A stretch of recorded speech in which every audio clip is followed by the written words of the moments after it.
Hello दोस्तों, आप सभी को राम राम। कैसे आप लोग? अच्छे हैं ना? बिल्कुल अच्छे होंगे।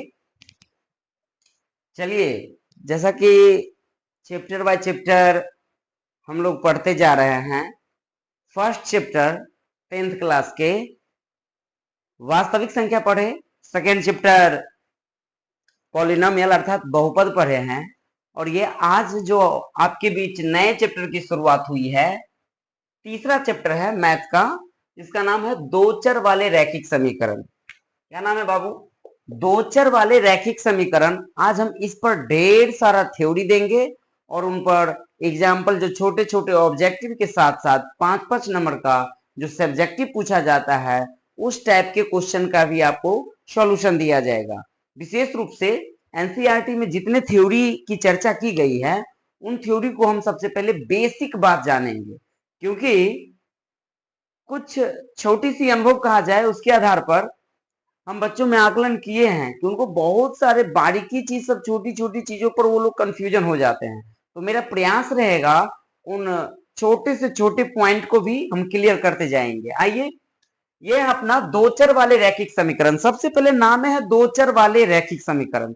चर किसको कहते हैं और अचर किसको कहते हैं?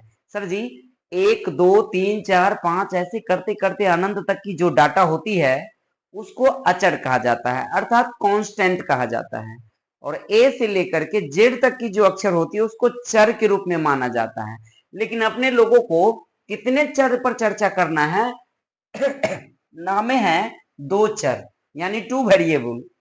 रैखिक समीकरण के साथ साथ युग्म एक नया वर्ड आया। युग्म का मतलब दो गो समीकरण पढ़ेंगे। युग्म का मतलब जोड़ा होता है। ठीक है, सबसे पहले हम लोग जानेंगे कि रैखिक समीकरण किसको कहते हैं। देखिए, दो चर वाले रैखिक समीकरण वैसा समीकरण जिसको हम A X plus B Y plus C बराबर 0 के रूप में लिख दें। फिर से, कभी हो सके कोई मौखिक रूप से पूछे तो, हालांकि बिहार बोर्ड ऐसा प्रश्न नहीं पूछेगा आपको कि रैखिक समीकरण किसको कहते हैं, लेकिन जब हम कोई चैप्टर पढ़ते तो उसके बारे में छोटी बड़ी बातें, जानकारी होनी चाहिए हम लोगों को ना। तो दो चर वाले रैखिक समीकरण वैसा समीकरण जिसे A X plus B Y plus C बराबर 0 के रूप में लिखा जाए, जहां ये जो कांस्टेंट है ना, इसका मान 0 नहीं होना चाहिए और इसके जगह पे 0 नहीं होना चाहिए। अगर आप ए के जगह पे 0 दे दीजिएगा तो एक्स और 0 गुना करके 0 हो जाएगा ना। और y के बगल में अगर 0 दे दीजिएगा b का वैल्यू, तो भी तो y को 0 बना लेगा, तो 0 बराबर 0 हो जाएगा। तो कभी भी उस आपसे पूछे रैखिक समीकरण क्या है, तो आप दीजिएगा दो चर वाले रैखिक समीकरण में वैसा समीकरण जिसको हम A X plus B Y plus C बराबर 0 लिख दे, जहां ए और बी का मान 0 नहीं होना चाहिए। कभी कभी ये सी बराबर में भी लिखा जाता है, तो घबराना नहीं है। ऐसे फॉर्म को भी हम दो चर वाले रैखिक समीकरण कहते हैं। उम्मीद है कि आप दो चर वाले रैखिक समीकरण समझ गए ना। A X plus B Y plus C बराबर 0 को ही हम रैखिक समीकरण बोलेंगे। कितने रैखिक चर वाले? दो चर वाले, जहां ए और बी यानी एक्स के बगल वाला डाटा और वाई के बगल वाला डाटा, एक्स के बगल वाला डाटा क्या है सर? ए है। वाई के बगल वाला डाटा क्या है? बी। इनका वैल्यू 0 नहीं होना चाहिए। एग्जाम्पल के तौर पर देखिए, ये अपना एग्जाम्पल है 2x प्लस 3y प्लस 5 बराबर 0। बोलेगा ये रैखिक समीकरण है? हाँ, रैखिक समीकरण तो है, लेकिन कितने चर वाले रैखिक समीकरण है? दो चर वाले, एक एक्स है और एक वाई है। नाम है ना linear equation in two variable. कितने वेरिएबल है? टू वेरिएबल, यानी दो वेरिएबल, एक एक्स हो गया और एक वाई हो गया। देखिए ना, कभी कभी ये 5 बराबर किस तरफ है ना, 11 कभी कभी बराबर के उस तरफ रहेगा कोई डाटा, तो ये भी अपने आप में रैखिक समीकरण है। अब हम जो बात करेंगे दो रैखिक समीकरणों के निकाय से रिलेटेड बातें। ये ऑब्जेक्टिव यहां से आप शुरुआत होती है 10th क्लास का, ध्यान से समझते जाइएगा। हेडिंग है अपना दो रैखिक समीकरणों के निकाय से संबंधित मुख्य तथ्य। दो रैखिक समीकरण का निकाय क्या है, ये पहले हम लोग मान लेंगे। दो अपना समीकरण क्या है? a1x plus b1y plus c1 बराबर 0, या a2x plus b2y plus c2 बराबर 0, जहां x का गुणांक क्या है बाबू? a1 है। यहाँ पे x का गुणांक क्या है? a2 है। y का गुणांक क्या है? b1 है। और यहाँ y का गुणांक क्या है, b2 है। तो ये a1 a2 b1 b2 का मान कभी 0 नहीं होना चाहिए। ये अपना दो रैखिक समीकरणों के से निकाय, इनको हम दो रैखिक समीकरण का निकाय बोल सकते हैं। अब यहां से तीन तथ्य को गौर से समझते जाइएगा, आपका ऑब्जेक्टिव क्लियर हो जाएगा। कैसे ऑब्जेक्टिव पूछते हैं, गौर से देखा जाए। अपना तो ये दो समीकरण है ना, ध्यान रखना। अभी जो मैं लिखा हूं a1x प्लस b1y और प्लस c1 बराबर 0, और अगला वेरिएबल लिखा हूं a2x plus b2y plus c2 बराबर 0, ये लिखा हो ना। कभी कभी क्या होता है, ये c1 बराबर के उस तरफ रहता है, तो इससे घबराइएगा नहीं। कभी कभी क्या रहेगा, आपको c1 बराबर के उस तरफ रहेगा, c2 बराबर के उस तरफ रहेगा, अचर पद बराबर के उस तरफ रहेगा, इसको हम कांस्टेंट बोलते हैं, ठीक है ना। तो घबराइएगा नहीं, कभी c1 c2 इधर रहेगा, कभी c1 c2 उधर रहेगा। हम आपको सिखाने जा रहे जो ऑब्जेक्टिव शुरुआत होती है अपना, ध्यान दो, इसको मिटा देते हैं, समझिए। बहुत अच्छे से समझना है अपने लोग को, क्योंकि ये थ्योरी है। थ्योरी क्लास समझ लिए ना, तो फिर दुनिया का सभी प्रश्न आप बना दीजिएगा, बहुत अच्छे से समझाएंगे। आइए आनंद लीजिए, पढ़िए। अपना दो चर वाले रैखिक समीकरण किस रूप में हो सकता है, a1x प्लस b1y, थोड़ा नीचे करके लिखता हूं, a1x plus b1y plus c1 बराबर 0, a2x plus b2y plus c2 बराबर 0। ध्यान दो, यही दो समीकरण रूप का रूप दिया रहेगा। सर रूप में कभी कभी c1 इधर भी रहेगा, मैं बार बार बता रहा हूं, और c1 कभी कभी उधर भी रहेगा। तो मेरे ख्याल से हम बराबर के उस तरफ देख करके भी समझाने में हमें सुविधा होगी, क्योंकि आपको ज्यादातर क्वेश्चन जीरो के बड़ा मतलब c1 c2 उस तरफ देख करके दिया रहेगा। यहां भी समझ सकते हो, कोई दिक्कत नहीं, यही समझिए। चलिए, पहला कंडीशन अपना क्या समझना है, जो x का गुणांक रहेगा ना, उसको a1 बोलेंगे। फिर से पहले वाले इस समीकरण का नाम मान लो हम फर्स्ट मान लेते हैं, इस समीकरण का नाम क्या मान लेते हैं, सेकंड मान लेते हैं। तो समीकरण फर्स्ट में जो x का गुणांक होगा उसको a1 बोलेंगे, और y के गुणांक को b1 बोलेंगे। ये c1 जीरो के इस तरफ भी रह सकता है या जीरो के उस तरफ भी रह सकता है। वही समीकरण सेकंड में x का गुणांक जो रहेगा उसको a2 बोलेंगे, y के गुणांक को b2 बोलेंगे, और ये अपना कांस्टेंट रहेगा c2, कभी जीरो के इधर भी रहेगा और कभी जीरो के उधर रहेगा। पहला कंडीशन क्या है, इसमें आपको सवाल पूछा जाएगा कि जब a1 बट्टा a2 और b1 बट्टा b2 का मान बराबर नहीं होगा तो इसका क्या क्या कंडीशन हो सकती है। देखिए, ये कंडीशन हम सिखाएंगे। दूसरी कंडीशन आपको क्या सिखाएंगे, जब a1 बट्टा a2 बराबर है b1 बट्टा b2 का, लेकिन c1 बट्टा c2 का बराबर नहीं है, तो क्या कंडीशन निकलेगा, चार इसका ऑब्जेक्टिव। और तीसरी ऑब्जेक्टिव आपसे पूछा जाएगा, जब a1 बट्टा a2 बराबर है b1 बट्टा b2 का और बराबर है c1 बट्टा c2 का, तीनों बराबर है, तो क्या क्या कंडीशन निकलेगा। इसमें आपको चार बातों की जवाब देनी है। सबसे पहला जवाब, इसका हल पूछा जाता है। दूसरा जवाब पूछा जाएगा आपसे, संगत है या असंगत। और तीसरा जवाब आपसे पूछा जाएगा, इसका ग्राफ क्या है। क्या पूछा जाएगा बाबू, ग्राफ क्या है। चौथा पूछा जाएगा, ये विरोधी है, विरोधी है कि अविरोधी है या आश्रित है। इससे रिलेटेड क्वेश्चन आपको पूछा जाएगा। फिर से चार कंडीशन, इन चारों में हमको जवाब देना है।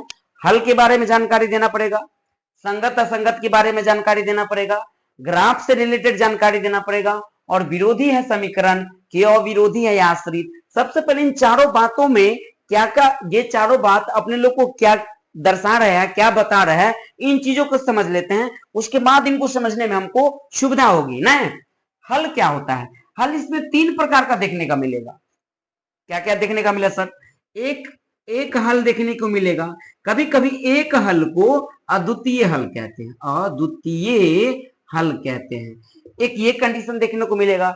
दूसरा कंडीशन क्या होता है, हल तीन प्रकार के मैंने बोला, एगो एक हल, एक होता है अनेक हल। क्या होता है, अनेक हल। एक होता है कोई हल नहीं। आप लोग समझते होंगे कि सर अभी तो हम कुछ समझिए नहीं रहे हैं। हल का मतलब, जैसे हम इस समीकरण और इस समीकरण को जो सॉल्यूशन करेंगे ना, बनाएंगे ना, बनाने की विधि भी सिखाएंगे आपको। इस सवाल में, इस चैप्टर में बनाने का चार विधि है, वो चारों विधि आपको सिखाएंगे। और चार विधि से जब हम हल करेंगे तो हल कितना देगा, कौन समीकरण कितना हल देगा, वो यही तीनों फॉर्म बताएगा। जब a1 बटा a2 b1 बटा b2 बराबर नहीं होगा तो कितना हल होगा, जब दो को बराबर होगा एगो बराबर नहीं होगा तो क्या हल होगा, जब तीनों के तीनों बराबर हो जाएगा तो क्या हल होगा। तो हल पहले पहले ये दिमाग में सेट कर लीजिए, हल कितने प्रकार का होगा, 3 प्रकार का। एक होता है एक हल, जिसको हम कभी कभी ऑप्शन में ऑब्जेक्टिव में अद्वितीय हल लिखा रहेगा ना। दूसरा नाम रहेगा अनेक हल, और तीसरा रहेगा आपका कोई हल नहीं। तीसरा क्या रहेगा, कोई हल नहीं। इस टॉपिक पर हम बात कर लिए, हालांकि आप नहीं समझे अभी, मुझे पता है, जब हम आपको क्वेश्चन में समझाएंगे ना तो फिर बढ़िया से समझ में आएगा। बस इतना नाम जानिए कि इस चैप्टर में ये तीनों बातों से हमें रूबरू होना पड़ेगा। दूसरा कंडीशन क्या है अपना, संगत और असंगत। पूछेगा संगत कौन है, कहेगा ये समीकरण संगत है। अभी देखने में एक को लग रहा है ना, अनेक रूप पकड़ेगा ये, बोलेगा संगत है क्या संगत, तो संगत असंगत अब ये समझ जाइए।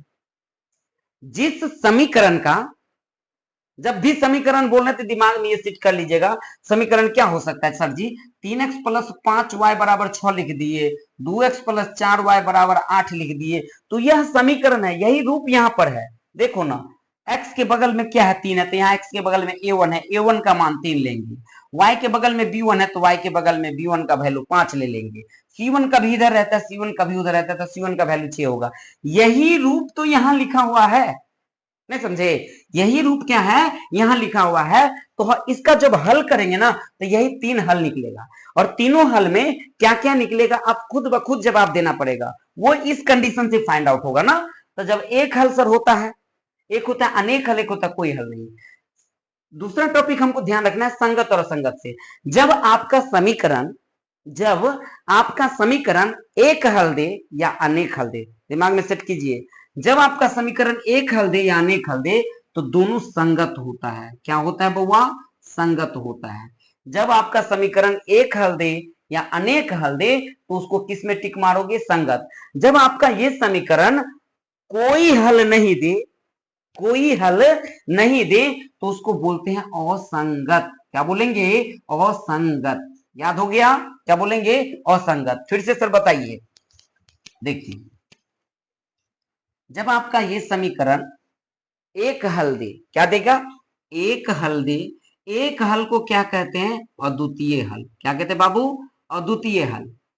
एक हल दे या अनेक हल दे, क्या दे, अनेक हल दे, तो याद रखना इन दोनों को, इन दोनों का आंसर हम क्या मारेंगे, संगत होगा। सीधे सीधे समझिए, हल दिया ना, चाहे 1 गो दे, 2 गो दे, 3 गो दे, 1000 गो दे, 1000 गो दे, लाख दे, जितना दे, अनंत दे, हैं, हल जब भी दिया तो अपने आप में क्या हो जाएगा, संगत। और जो समीकरण आपका हल नहीं देगा, जिसको हम लिखते हैं कोई हल नहीं, क्या लिखते हैं, कोई हल नहीं। जब आपका समीकरण कोई हल नहीं देगा तो उसको बोलेंगे असंगत। क्या बोल देंगे, असंगत। इतना बात ध्यान रखें सर, हम 2 चीज सीखे हैं। जब आपका एक समीकरण कितने प्रकार का हल देगा, 3 प्रकार का हल, वो क्या देगा वही हम बता रहे जस्ट। अब उसके बाद थोड़ा सा ग्राफ के बारे में समझ लीजिए। आप विरोधी, अविरोधी और आश्रित बाद में समझाएंगे, पहले ग्राफ हम समझते हैं। अब ग्राफ क्या है, मैंने हल के बारे में समझा, संगत और असंगत समझा, अब हम ग्राफ के बारे में समझते हैं। ध्यान दो, ग्राफ क्या होता है, जब आप बनाते होंगे 9th क्लास में, ऊपर से नीचे जो डंडा गिराते हैं इसको वाई एक्सिस यानी वर्टिकल कहते हैं, और ये जो जाता है सीधा सीधी इसको बोलते हैं हॉरिजेंटल, बोले तो एक्स एक्सिस। ध्यान रखना, दाहिने तरफ जो होगा ये एक्स प्लस में होता है, और ये एक्स क्या होता है, माइनस में होता है। ऐसे भी डैश दे सकते हो या ऐसे भी डैश दे सकते हो, जैसे मानो वैसे सेट कर दीजिए। ऊपर वाला डाटा वाई होता है, नीचे वाला डाटा वाई डैश होता है। फर्स्ट कोऑर्डिनेट में क्या होता है, जो वैल्यू होता है वो प्लस प्लस, क्यों, क्योंकि इधर का डंडा प्लस होता है। जैसे कि देखो ना, यहाँ पर 1 फुट करना पड़ेगा, 2 फुट करना पड़ेगा, 3 4 5। ग्राफ का जब पन्ना लीजिएगा तो मोटका मोटका लकीर पर लिखना पड़ेगा। ऊपर क्या लिखेंगे सर, प्लस से में ना, 1 2 3 4 5। इधर किस में लिखेंगे सर, माइनस में, क्योंकि एक्स डैश है ना, -1 -2 -3 -4। इधर क्या लिखेंगे, वाई डैश है ना, तो वाई का वैल्यू हो जाएगा -1 -2 -3 -4 -5। ऐसे आपको ग्राफ के कॉपी में बनाना पड़ेगा, ठीक है ना। अब ग्राफ, क्योंकि आपको ग्राफ बता रहे हैं, ग्राफ भी 3 प्रकार का होता है। ग्राफ कितने प्रकार का होता है, तीन प्रकार का, जो आपको हम इस ड्राइंग में बताएंगे। तीन प्रकार का ग्राफ क्या होता है? एक ग्राफ होता है आपका प्रतिच्छेदी। क्या होता है बाबू? प्रतिच्छेदी। एक ग्राफ होता है आपका समपाती, समपाती। और एक होता है आपका समांतर। क्या होता है बुआ? समांतर। फिर से, एक होता है प्रतिच्छेदी, समपाती और समांतर। अपना शुरू से ऊपर से लेकर के नीचे वाले डाटा बैठा लेंगे ग्राफ के कॉपी पर। ग्राफ का कॉपी, जब हम ग्राफ का टॉपिक आपका अगले वीडियो में बनाएंगे, अच्छे से ग्राफ के कॉपी पर ड्राइंग कर करके बताएंगे, ठीक है ना? पहले ये समझ लीजिए सर, प्रतिच्छेदी ग्राफ कैसे होता है। मान लीजिए कि अगर आपको x का और y का कुछ डाटा दिया रहेगा, ऐसे करके एक लकीर मान लीजिए ऐसे पास हुआ, एक लकीर ऐसे पास हो गया, मान लीजिए आपको लकीर ऐसे पास हो गया ना। इस समीकरण का लकीर अगर ऐसे गया और ऐसे गया, यानी एक दूसरे को प्रतिच्छेद कर दिया। ऐसा ग्राफ कभी भी हो ना, ऐसा ग्राफ कभी भी हो ना, तो इस ग्राफ को प्रतिच्छेदी बोलेंगे। क्या बोलेंगे? प्रतिच्छेदी। सर ये आता कैसे है? यही तो आपको सिखाना है इस चैप्टर में हमको, कि ये कैसे एक दूसरे को प्रतिच्छेद करेगा। जब सॉल्यूशन करेंगे आगे तब। बहरहाल अभी समझिए इस रूप को, इस पिक्चर को आप निहारिए, ये अपने आप में प्रतिच्छेदी है। और एक और हम आपसे बात पूछना चाहेंगे, ये ग्राफ, ये वाला जो लकीर गया है, ये मोटा लकीर मान लो, और ये जो लकीर आया है, एक दूसरे को कितने कहां पर काटा है? सिर्फ यहीं पर कटखुट किया है ना। कै जगह किया है? मात्र एक जगह किया है। तो याद रखिएगा, जो हम पढ़े थे ना, एक हल, एक हल, एक हल का नाम क्या पढ़े थे? अद्वितीय हल भी कहते हैं। क्या कहते हैं? अद्वितीय हल।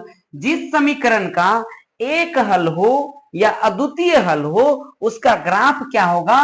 प्रतिच्छेदी होगा। इतना बात खाली ध्यान रखिए, जिस समीकरण का एक हल हो या अद्वितीय, तो उसका ग्राफ प्रतिच्छेदी होगा। स्वाभाविक है, देखिए ना, प्रतिच्छेद तो करता है कितना, एक ही जगह पर काटना है ना। कैसे सर? इधर अगर हम y दिश टकराते हैं तो y के लिए 2 पर टकराया, और x के लिए भी किस पर टकरा गया? 2 पर। तो x का वैल्यू भी 2 हो गया और y का वैल्यू भी 2 हो गया। माने इक्के गो न हल दिया, x का इक्के गो मान दिया ना, y का इक्के गो मान दिया ना, तो हम कह सकते हैं यह प्रतिच्छेदी है। और प्रतिच्छेदी ग्राफ कितने हल देते हैं? एक हल देते हैं। प्रतिच्छेदी ग्राफ कितने हल देते हैं? एक हल देते हैं। और इस एक हल को हम अद्वितीय हल भी कहते हैं। उम्मीद है कि आप प्रतिच्छेदी समझ गए ना।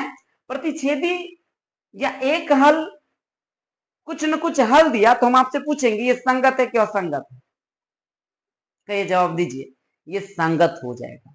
कुछ हल तो दिया ना, एक दे, दो दे, तीन दे, हजार दे, बाजार दे, लाख दे, अनंत दे, कुछ भी हल दे तो संगत है। अगर हल नहीं दिया तो अपने अपने क्या है? असंगत है। तो हमने प्रतिच्छेदी ग्राफ समझ लिए, है ना। अब अगला ग्राफ हम समझेंगे, संपाती किसको कहते हैं? गौर से देखिए, संपाती किसको कहते हैं, इसी ग्राफ में हम समझा देते हैं। ये मान लीजिए अपना क्या है? ये है अपना एक्स एक्सिस और ये क्या है? Y axis. सब पे वैल्यू पुट किया हुआ है।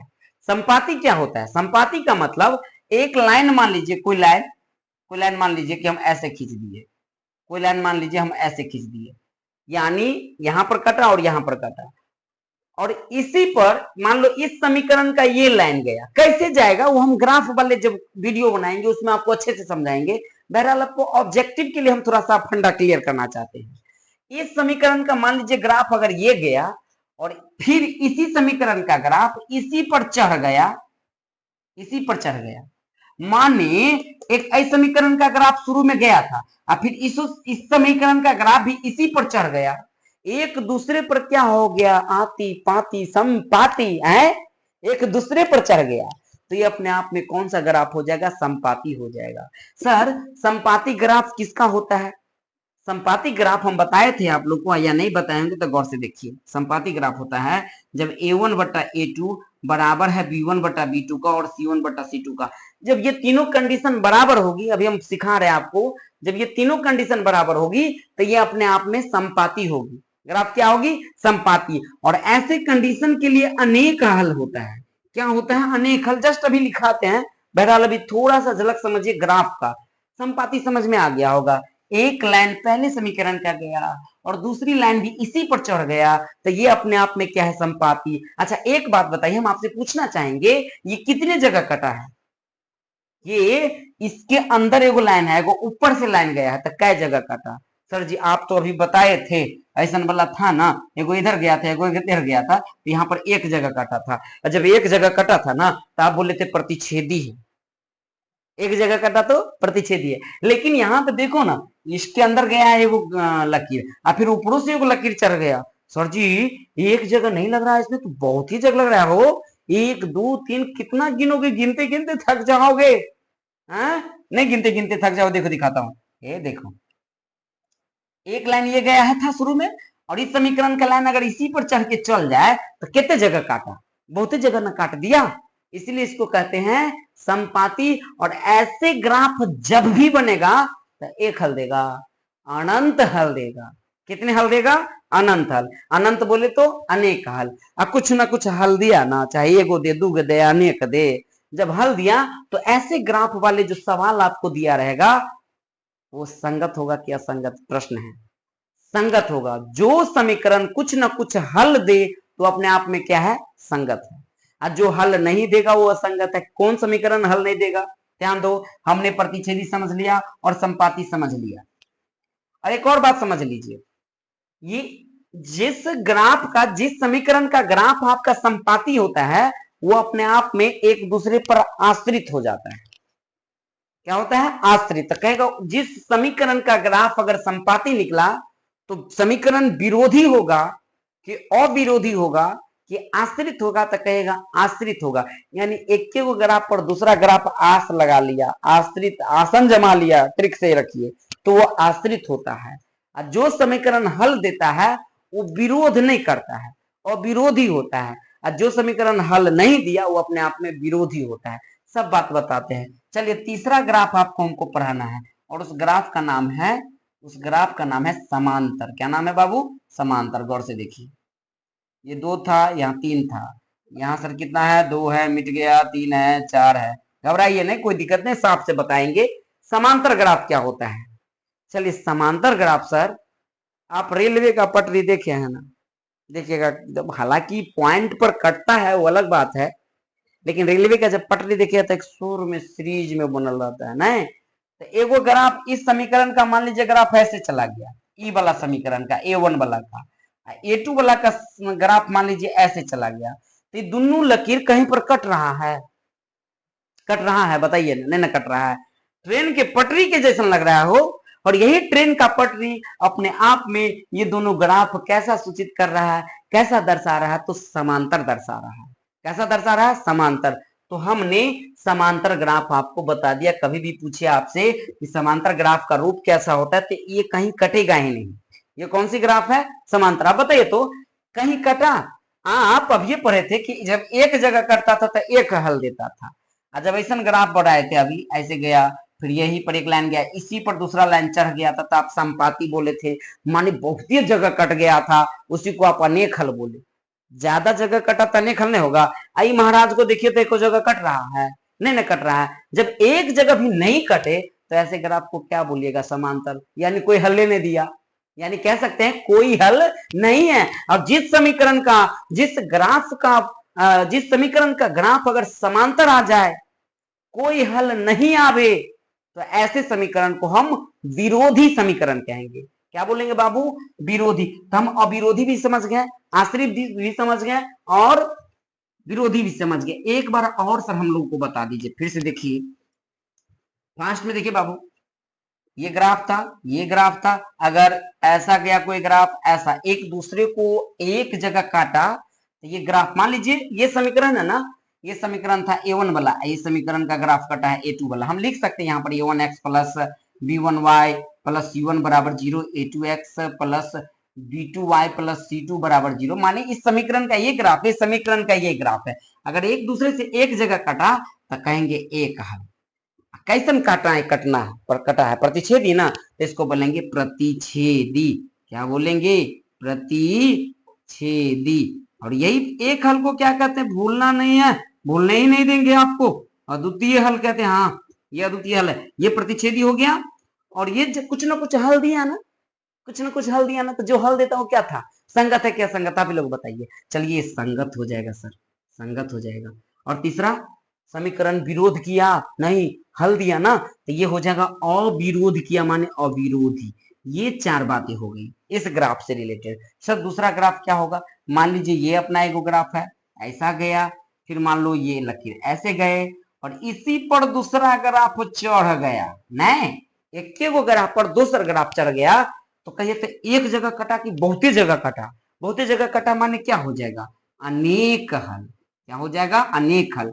एक दूसरे पर आती पाती संपाती, यानी इसका ग्राफ क्या हो जाएगा? संपाती हो जाएगा। अच्छा एक और बात है, एक जगह कटा कि अनेक जगह? मान लीजिए अनेक जगह कटा तो अनेक हल दिया, कुछ ना कुछ दिया ना, तो क्या होगा? संगत। क्या हो जाएगा? संगत। कभी कभी क्वेश्चन पूछेगा ऐसा कौन सा समीकरण है जो आश्रित होता है, तो देखिए ना अनेक जगह कटा, अनेक हल दिया, एक ग्राफ पर दूसरा ग्राफ आश्रित हो गया, यानी ये आश्रित होता है। ऐसे सवाल को आप क्या टिक मारिएगा? आश्रित होता है। और एक और ग्राफ आपको हम पढ़ाए हैं सर, ऐसे होता है, ऐसे होता है। ये ग्राफ मान लीजिए इधर गया और ये इधर गया, कहीं नहीं ना कटा, ये पटरी जैसे लग रहा है ना, ट्रेन की पटरी जैसा, तो क्या हो जाएगा? वो ग्राफ हो जाएगा समांतर। समांतर कहीं नहीं कटा तो क्या कहेंगे? कोई हल नहीं। और जब कोई हल नहीं दिया, संगत होगा। जो हल देता हूं ना संगत होता है, चाहे एगो दे, दूगो दे, अनेक दे, ये तो कोई हल दिए नहीं किया, तो ये क्या है? असंगत। क्या देंगे? असंगत। और ऐसे समीकरण विरोधी होते हैं, विरोध कर देता है। क्या होता है वो सब हम सवाल देंगे आपको। ऐसे समीकरण को हम विरोधी बोलेंगे। क्या बोलेंगे? विरोधी। तो उम्मीद है जो हम आपको लिखेंगे वो आप क्या कीजिएगा? टाइप कर लीजिएगा, ठीक है। आइए अब हम आपको ऑब्जेक्टिव तरीके से पहले एक थ्योरी दे देते हैं, उस थ्योरी को आप नोट कीजिए, उसके बाद आपको क्वेश्चन आंसर करवाते हैं, ठीक है।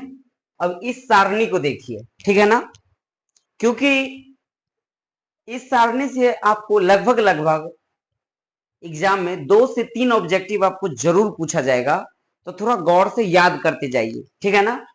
3 डाटा आपको दिया गया है। एक है A1 बटा A2 और B1 बटा B2 जब बराबर नहीं होंगे। किसका A1 बटा A2 सर? जैसे कि A1x प्लस B1y बराबर, अगर C1 दिया रहे, बराबर में दिया रहे या बराबर से इधर रहे, C1 से हम बार बार आपको बता रहे हैं कि उधर भी रह सकते हैं, इधर भी रह सकते हैं। एक है A2x प्लस B2y बराबर C2, तो ये A1 यानी x के बगल वाला A1 और यहाँ x के बगल वाला A2, ये दोनों का मान, और y के बगल वाला B1 और y के बगल वाला B2, अगर दोनों मान आपका बराबर नहीं आता है तो क्या होगा?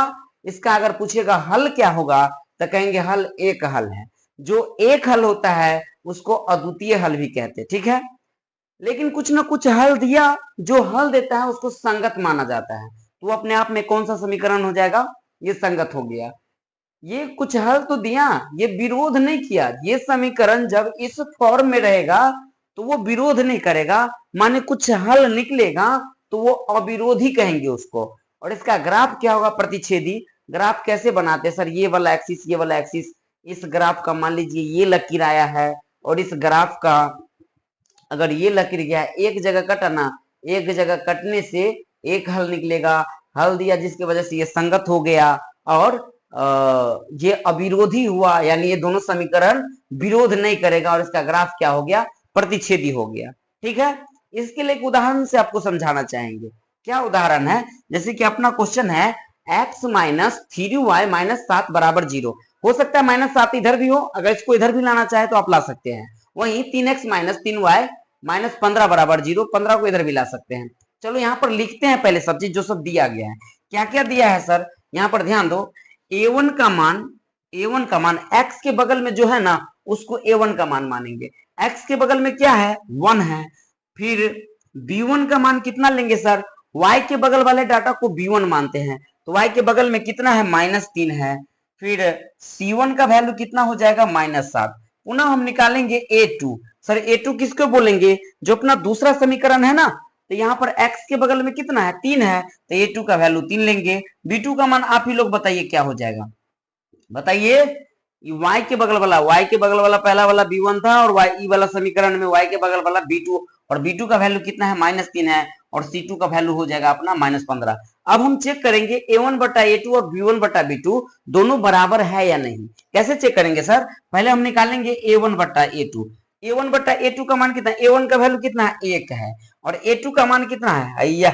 3 है, यानी a1 बट्टा a2 आ गया 1/3। फिर हम क्या निकालेंगे b1 बट्टा b2।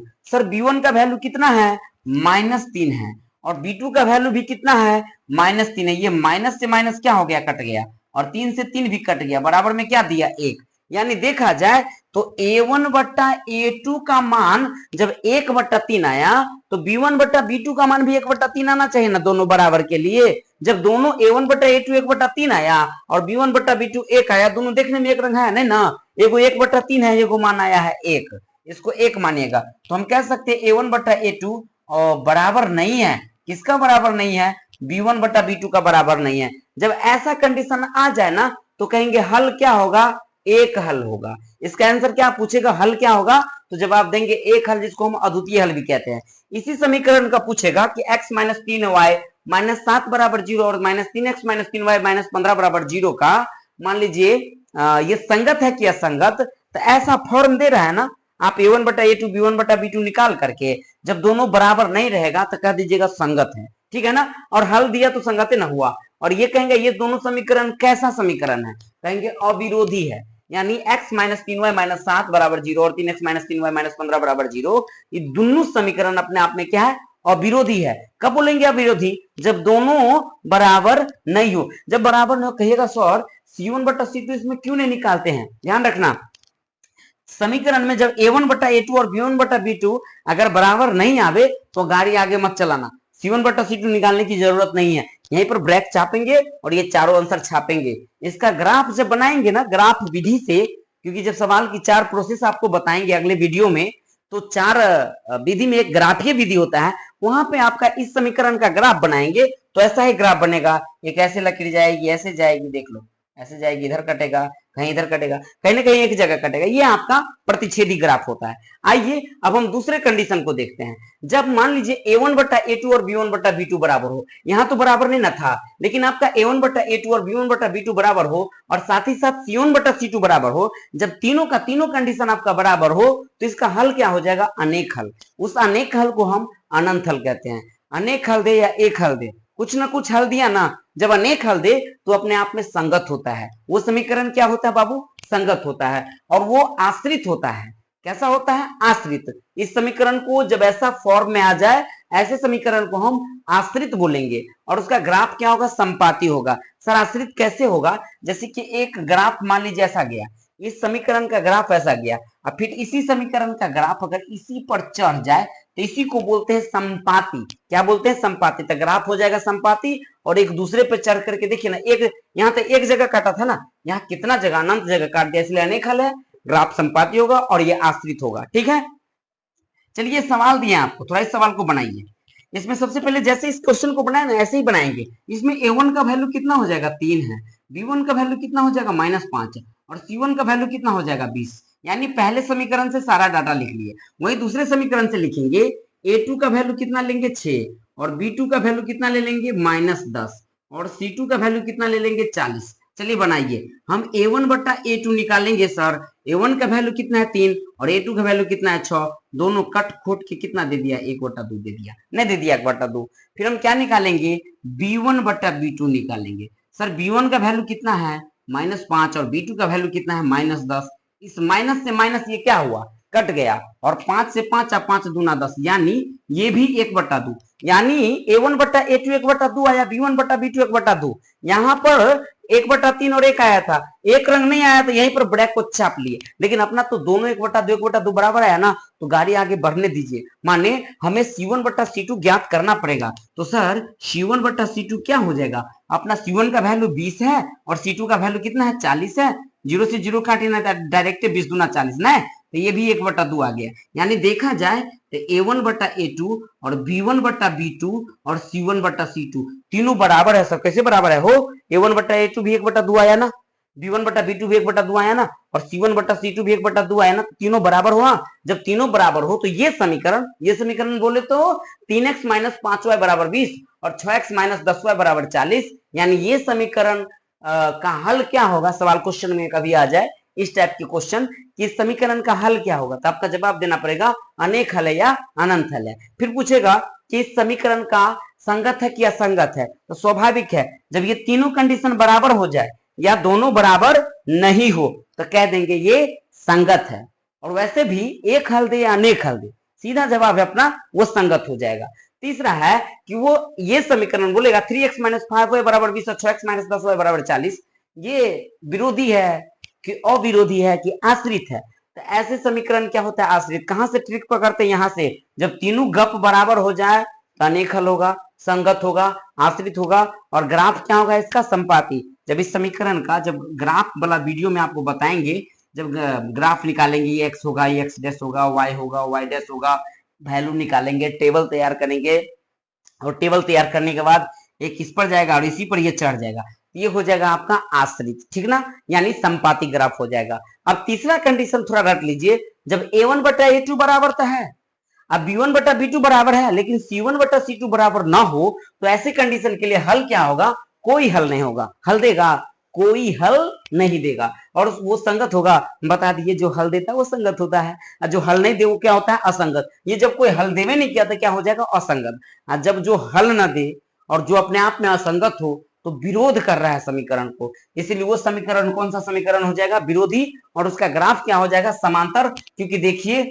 ये अपना है ना वाई एक्सिस है और ये एक्सिस है, एगो इधर गया एगो इधर, कहीं कटबे नहीं किया। समांतर में कहीं नहीं कटता है, एक जगह कटा तो एक हल, बहुत जगह कटा तो अनेक हल, कहीं नहीं कटा तो कोई हल नहीं, कहीं कटबे नहीं किया। चलो एक क्वेश्चन भी यहाँ पर बनाते हैं। एक समीकरण अपना x माइनस 3y माइनस 3 बराबर 0 है, और एक समीकरण 3x minus 9y minus 2 is equal to 0। यहाँ पर सबसे पहले प्रश्न ये पहला वाला समीकरण में a1 का वैल्यू कितना है, 1। सर 1 कैसे लिख दिए, क्योंकि x के बगल में नहीं कुछ हो तो कहते छिपल है, एक छिपल है ना। और b1 का वैल्यू किसको कहते हैं, y के बगल वाला को, तो y के बगल में क्या है, -3 है। और c1 का वैल्यू कितना है सर, -3 है। जब बराबर में इस तरफ रहना तो साइन के साथ लिख देना। फिर a2 का वैल्यू क्या लिखेंगे, 3 लिखेंगे। b2 का वैल्यू क्या लिखेंगे, -9 लिखेंगे। और c2 का वैल्यू क्या लिखेंगे, -2। अब हम यहाँ पर a1 बट्टा a2 निकालेंगे। सर a1 का वैल्यू 1 है और a2 का वैल्यू 3 है, 1 बट्टा 3 ले आए। वहीं अब हम b1 बट्टा b2 निकालेंगे। सर b1 का वैल्यू क्या है, -3 है, b2 का वैल्यू क्या है, -9। माइनस से माइनस कट गया, 3 तिया 9, माने देखा जाए तो इहो 1/3 आ गया। अब हम निकालेंगे c1 बटा c2। सर c1 बटा c2 क्यों निकाल रहे हैं, इसलिए क्योंकि a1 बटा a2 बराबर आ गया 1/3, b1 बटा b2 भी 1/3। जब दोनों बराबर आ जाए ना तो गाड़ी आगे बढ़ने दीजिएगा, माने बुझ गया ना, c1 बटा c2 निकालना पड़ेगा। देन वी हैव c1 का वैल्यू कितना बाबू, -3 है, और c2 का वैल्यू क्या है, -2 है। चलिए इस माइनस से माइनस कट गया तो अपना देगा क्या, 3/2। यहाँ पे कंडीशन देखने को मिल रहा है सर, a1 बटा a2 1/3 है, b1 बटा b2 1/3 है, लेकिन c1 बटा c2 1/3 नहीं है, तीनों बराबर नहीं हुआ। ये वाला c1 बटा c2 बराबर नहीं है, माने a1 बटा a2 बराबर तो है b1 बटा b2 का। किस लिए, इसलिए कि 1/3 1/3 दोनों में है, लेकिन ये c1 बटा c2 का बराबर नहीं है। क्यों, क्योंकि c1 बटा c2 का वैल्यू 3/2 आया। जब ऐसा कंडीशन हो तो हल क्या होगा, कहेंगे कोई हल नहीं होगा। जब पूछेगा x माइनस 3y माइनस 3 बराबर 0 और 3x minus 9y minus 2 equal to 0 का हल क्या है, तो कहेंगे कोई हल नहीं है। किस वजह से कोई हल नहीं है, ये वजह निकालना पड़ेगा इतना बनाने के बाद। कहेंगे ये संगत है कि असंगत, जब कोई हल नहीं दिया तो अपने आप में क्या असंगत है। फिर पूछा जाएगा कि ये विरोधी है कि अविरोधी है, क्या विरोध कर दिया ना एक दूसरे के, ये समीकरण, ये समीकरण दोनों अपने आप में विरोध कर रहा है, तो ये हो जाएगा विरोधी समीकरण, ठीक ना। और इसका ग्राफ क्या हो जाएगा, समांतर। समांतर ग्राफ माने ऐसे खींचते हैं, ऐसे खींचते, एक लकीर से जाएगी, एक लकीर से, कहीं कटेगा नहीं, समांतर हो जाएगा, ठीक है। अब थोड़ा सा हम आपको 5-6 क्वेश्चन होमवर्क में देते हैं, वो घर से बनाइएगा। और ये है आपका होमवर्क, ठीक है ना, HW। एक है 5x माइनस 4y प्लस 8 बराबर 0, 7x प्लस 6y माइनस 9 बराबर 0। दूसरा क्वेश्चन है 3/2x प्लस 5/3y बराबर 7 और 9x माइनस 10y बराबर 14। एक ये क्वेश्चन है। टोटल कुल मिला के हम आपको 4 प्रश्न दिए, ठीक है। और एनसीईआरटी जो किताब है, यानी बीटीसी बिहार सरकार वाला जो किताब है, उसमें आप पेज नंबर 55 में चल जाइएगा, ठीक है।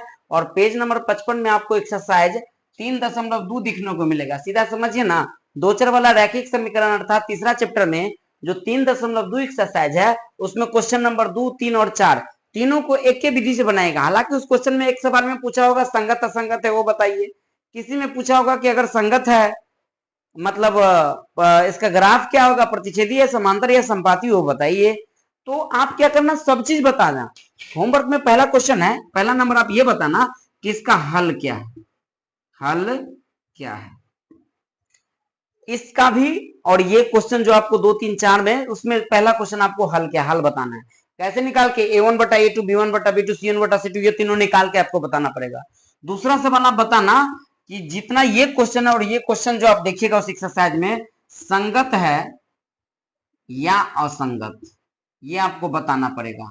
और तीसरा आप बताइएगा कि इसका ग्राफ क्या है, ग्राफ समांतर है, संपाती है या प्रतिच्छेदी है।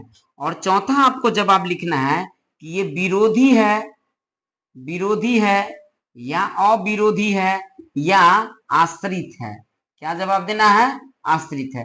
ये तीनों चारों जवाब देना है आपको। फिर से जो क्वेश्चन हम आपको दिए हैं, सबसे पहले आप A1 बटा A2, B1 बटा B2, C1 बटा C2 फाइंड कर लेना, ज्ञात कर लेना।